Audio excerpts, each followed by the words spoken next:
No one likes to talk about it, but we're going to today, and everyone suffers it from time to time. Bad breath is one of those things we all fear, but it can be dealt with. Geoffrey Speiser founded Australia's first bad breath clinic, and he joins us now. Good morning, Tracy. Good morning, Geoffrey, to go boldly where nobody else dares to tread. I try. All right, good for you. Now, we've heard that gum disease, gut problems, bacteria, all of those things contribute to bad breath, but you say that there's one big contributor, don't you?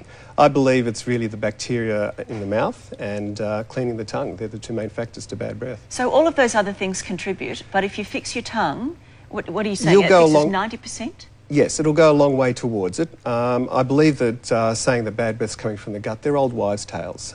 In general, bad breath are sulphur smells, and guts make same sulphur smells as you do in the mouth. So therefore people have made that association between gut and mouth. Right. But it's not true.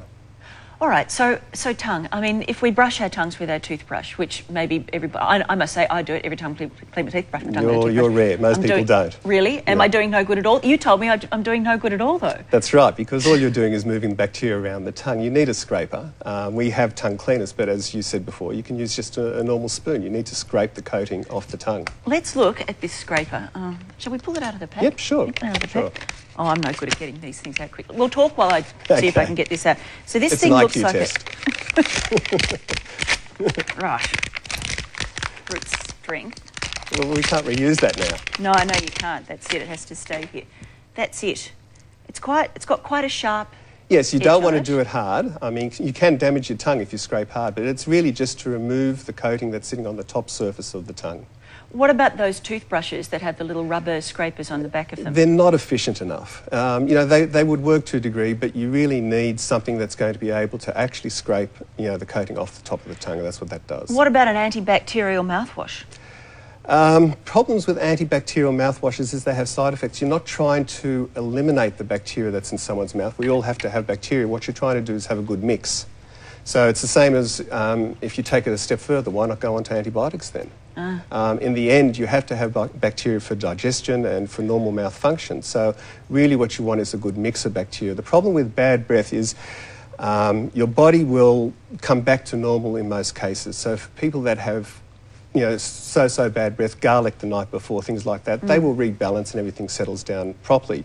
But you have a percentage of people that will have chronic illnesses like nasal problems or taking medicines all the time that have dry mouth. They will change the bacteria of their mouth permanently, right. So they will have more of an issue, and scraping the tongue's not enough there. You need to actually change the bacteria in their mouth. Okay, so for certain people, so people who are smokers, people who are, I believe, drinkers, big drinkers? Yes, people that are chronically doing something, constantly doing something that changes the bacteria. The tongue scraper's not going to do it? No, it will still help. It will still help.